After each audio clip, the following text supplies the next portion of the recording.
क्या जम्मू कश्मीर को आने वाले वक्त में स्टेटहुड मिलेगा? आज 2 सरकारी मुलाजिमों को बर्खास्त किया गया है और बर्खास्त भी ठीक 2 दिन के बाद किया गया है। और आपको 2 दिन के पहले की वो तस्वीर याद होगी जिस तस्वीर में लेफ्टिनेंट गवर्नर मनोज सिन्हा, केंद्रीय गृह मंत्री अमित शाह और उमर अब्दुल्ला तीन वो एक तस्वीर में थे। नजर यूं आ रहा था जैसे अमित शाह बैठे हुए हैं और उमर अब्दुल्ला और लेफ्टिनेंट गवर्नर मनोज सिन्हा के बीच में सलाह समझौता करवा रहे हैं। अब उस तस्वीर को देखा जाए और उसके बाद किरण रिजिजू का वीडियो ट्वीट करना और इस बात की सफाई देना कि उमर अब्दुल्ला डॉक्टर फारूक अब्दुल्ला से उनकी मुलाकात अचानक हुई और उसके बाद अब जो पीडीपी और नेशनल कॉन्फ्रेंस के बीच में एक जंग छिड़ गई है सोशल मीडिया के ऊपर, जिस जंग में पीडीपी नेशनल कॉन्फ्रेंस को याद करा रही है कि आपने कब कब बीजेपी का साथ दिया और वहीं पर नेशनल कॉन्फ्रेंस पीडीपी को याद करा रही है कि आपने कब कब बीजेपी का साथ दिया। इस जंग के बीच में क्या जम्मू कश्मीर को स्टेटहुड मिलेगा? क्या उमर अब्दुल्ला के रिश्ते मरकज के साथ इतने मजबूत हैं कि मरकज उमर अब्दुल्ला पर यकीन करके भरोसा करके जम्मू कश्मीर को स्टेटहुड देगा? यह आप सब लोगों के जहन में सवाल है। आइए इसको ब्रेक करने की कोशिश करते हैं।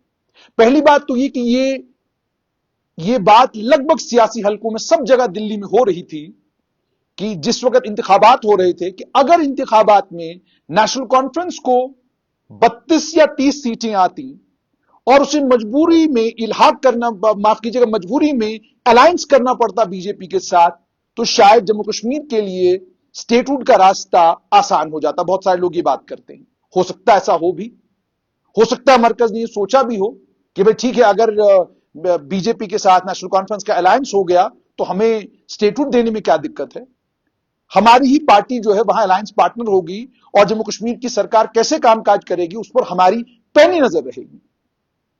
ये चीमा गोइयां भी थी दिल्ली में, और दिल्ली में तो ये भी था कि नवंबर के महीने में जम्मू कश्मीर को स्टेटहुड मिलने जा रहा है। और आपको ये भी याद होगा कि नेशनल कॉन्फ्रेंस के कुछ एमएलए ने तो कह भी दिया था कि जनाब इसी सेशन में, जो सेशन उस वक्त नवंबर के महीने में चल रहा था, बिल्कुल नवंबर के आखिर में हमको स्टेटहुड मिल जाएगा। फिर कहा गया कि दिसंबर में स्टेटहुड मिल जाएगा। इसी तरीके से फिर स्टेटहुड की तारीख जो है वो आगे बढ़ती गई बढ़ती गई बढ़ती गई और कहते गए आज नहीं कल, कल नहीं परसों, परसों नहीं 3 दिन बाद, 10 दिन बाद स्टेटहुड मिल जाएगा। लेकिन हकीकत यह है कि अभी तक स्टेटहुड को लेकर कहीं कोई बात दिल्ली के किसी हलके में हो रही हो ऐसा सुनने में नहीं आ रहा। और यह बात भी रोजी रोशन की तरह आया है कि उमर अब्दुल्ला मुख्य चीफ मिनिस्टर के तौर पर जब्त कर रहे हैं। जब्त का मतलब यह होगा कि जो कुछ हो रहा है आप जानते हैं, आपका मिजाज उसकी इजाजत नहीं देता, आपका मिजाज मानता नहीं कि यह सही है, लेकिन आप तब भी कह रहे हैं कि चलो होने दो, कोई बात नहीं, इसको टॉलरेट कर लेंगे। वक्फ के कानून के ऊपर खामोशी क्यों? असेंबली के अंदर साहिब इख्तिदार जो थे वही क्या कहते हैं हिज़्ब इख्तिलाफ क्यों हो गए? क्यों बीजेपी स्पीकर के साथ खड़ी नजर आई? जब इसको आप खोलेंगे तो आपको समझ में आएगा कि ये तमाम कोशिशें और ये तमाम काविशें इस बात के लिए हैं, जो नेशनल कॉन्फ्रेंस के कुछ लीडरान भी मानते हैं कि मरकज को ये यकीन दहानी कराई जाए कि नेशनल कॉन्फ्रेंस ही वो जमात है जो जम्मू कश्मीर को संभाल सकती है, चला सकती है, और उसके पास वो सूझबूझ है जिस सूझबूझ के जरिए वो मरकज के साथ भी रिश्ता अपना मजबूत रखेंगे और जम्मू कश्मीर यूनियन टेरिटरी को भी ठीक तरीके से चलाएंगे। लेकिन क्या मरकज इस पर कन्विंस्ड है? अब आप देखिए, किरण रिजिजू माइनॉरिटी अफेयर्स के मंत्री हैं। मैं आप लोगों से माफी चाहूंगा कि पिछले दिनों कुछ एक वीडियोस में मैंने उनका मंत्रालय बदल दिया था, उसके लिए माफी चाहूंगा, लेकिन वो माइनॉरिटी अफेयर्स के मिनिस्टर हैं। माइनॉरिटी अफेयर्स के मिनिस्टर का अचानक जम्मू कश्मीर आना और ठीक वक्त के कानून के पास करने के बाद जम्मू कश्मीर आना, ट्यूलिप गार्डन में डॉक्टर फारूक अब्दुल्ला और उमर अब्दुल्ला के साथ तस्वीर खिंचवाना, केंद्रीय गृह मंत्री का उमर अब्दुल्ला के साथ 20 मिनट का वक्त बिताना, डेवलपमेंटल प्रोजेक्ट्स के ऊपर बात करना, उसके बाद खाना खाना और फिर घर वापस आ जाना। मैंने कहीं पर पढ़ा कि यह लिखा गया कि जनाब गृह मंत्री ने कहा कि अब आप जा सकते हैं। जहां तक मेरी इत्तलात है ऐसी कोई बात वहां हुई नहीं, क्योंकि खाना खाने के बाद जाहिर सी बात है बैंक्वेट हॉल से आप अपने घर जाएंगे, आप मीटिंग हॉल में नहीं जाएंगे, क्योंकि उमर अब्दुल्ला इस बात को बखूबी जानते हैं कि अब वो यूनिफाइड कमांड के चेयरमैन नहीं है, ये यूनियन टेरिटरी है और यूनियन टेरिटरी में गृह मंत्रालय का मुकम्मल कंट्रोल जो है जम्मू कश्मीर के पुलिस और लॉ एंड ऑर्डर के ऊपर है। तो जब कंट्रोल गृह मंत्रालय का है तो मुख्यमंत्री वहां क्यों बैठेंगे वो जानते हैं। जाहिर सी बात है बैंक्वेट हॉल से फिर वो घर की तरफ आए। लेकिन चलिए, हम कोई भी कहानी कर दे, डिनाइल देने वाला कौन है। उसके बाद आपने, अब स्टेटहुड का की मैं बात कर रहा था, जहां तक स्टेटहुड का ताल्लुक है, तो ये चीजें 8 तारीख को होम मिनिस्टर का मिलना और 10 तारीख को टेस्ट कि आपने 2 मुलाजिमों को फिर बर्खास्त किया, एक वायरलेस ऑपरेटर और एक और मुलाजिम आपने निकाल दिया। इन 2 मुलाजिमों को निकालने का मतलब ये कि भाई वो जो कल केंद्रीय गृह मंत्री अमित शाह ने कहा कि तमाम राज्यों और केंद्र शासित प्रदेशों में जो भी सरकारें, हमारे रिश्ते उनके साथ अच्छे हैं, किसी भी सरकार के साथ हमारा रिश्ता, किसी भी सरकार के साथ जो हमारी नहीं, हमारा रिश्ता खराब हो, ऐसी कोई बात नहीं है। तो इसका मतलब केंद्रीय गृह मंत्रालय ने, जब केंद्रीय गृह मंत्री ने ये बात कही, साथ में लेकिन दूसरी बात कह दी, ये बात भी लेकिन जरूरी है कि आतंकवाद और अलगाववाद पर कोई कॉम्प्रोमाइज नहीं। कल ये बात हुई और आज 2 और सरकारी मुलाजिमों को छुट्टी, 2 और सरकारी मुलाजिम जिनके ऊपर आरोप है कि वो आतंकवाद और अलगाववाद का समर्थन कर रहे थे, उन्हें बाहर का रास्ता दिखा दिया। अब इसका मतलब क्या है? इसका मतलब साफ तौर पर यह है कि ना अलगाववाद झेला जाएगा, ना आतंकवाद झेला जाएगा। और आप ये भी जानते हैं कि घाटी की एक बड़ी कॉन्स्टिट्यूंसी वो है जो कॉन्स्टिट्यूंसी पूरी दुनिया पर नजर रखती है कि क्या चल रहा है, क्या नहीं चल रहा। और एक छोटी सी कॉन्स्टिट्यूंसी वो है जो आज भी अलगाववाद और आतंकवाद की समर्थक है। लेकिन वो जो कॉन्स्टिट्यूंसी है वो बड़ी असरअंदाज कॉन्स्टिट्यूंसी है, क्योंकि उसका प्रोपेगेंडा और उसका बात करने का अंदाज और उसका बात को पहुंचाने का अंदाज जो है, उन लोगों से बेहतर है जो लोग जम्मू कश्मीर में भारत की बात करते हैं, देश की बात करते हैं, देशभक्ति की बात करते हैं, देश के साथ चलने की बात करते हैं। अब जाहिर सी बात है वो कॉन्स्टिट्यूंसी भी बिल्कुल पैनी नजर रखे हुए है कि कब जम्मू कश्मीर को स्टेटहुड मिलेगा। और ये भी कि उमर अब्दुल्ला और नेशनल कॉन्फ्रेंस पूरी कोशिश कर रहे हैं कि मरकज को इस बात की यकीन दहानी कराई जाए that we are disciplined soldiers. हम कोई ऐसी चीज जम्मू कश्मीर में नहीं करेंगे जो आपको नाराज करे, जो आपके मिजाज के मुताबिक ना हो।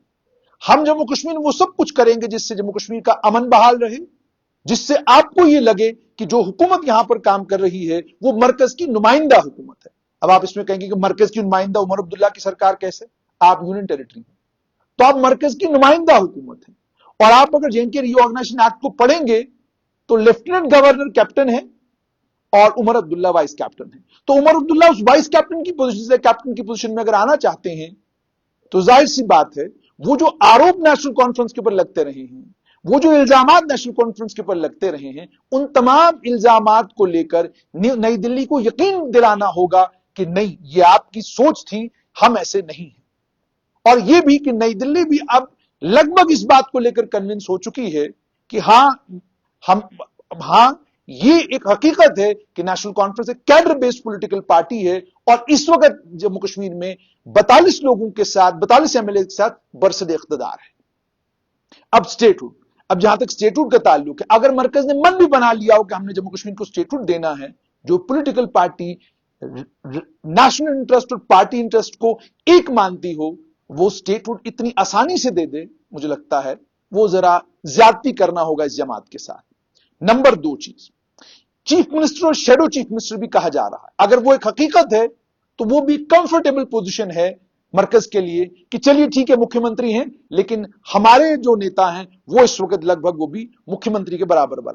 और उसके बाद LOP, leader of the opposition, Sunil Sharma को अपने साथ अपने जहाज में श्रीनगर लाना, उनके यहां मीटिंग लेना, ये सब संकेत किस चीज के लिए? जब केंद्रीय गृह मंत्री एक केंद्र शासित प्रदेश के नेता प्रतिपक्ष के साथ बैठकर ये सब कुछ कर रहे हो, तो ये संकेत हैं उन तमाम चीजों के कि यहां मुख्यमंत्री तो उमर अब्दुल्ला हैं, लेकिन केंद्र के नुमाइंदा लेफ्टिनेंट गवर्नर मनोज सिन्हा है और भारतीय जनता पार्टी की सरकार में नुमाइंदा सुनील शर्मा है।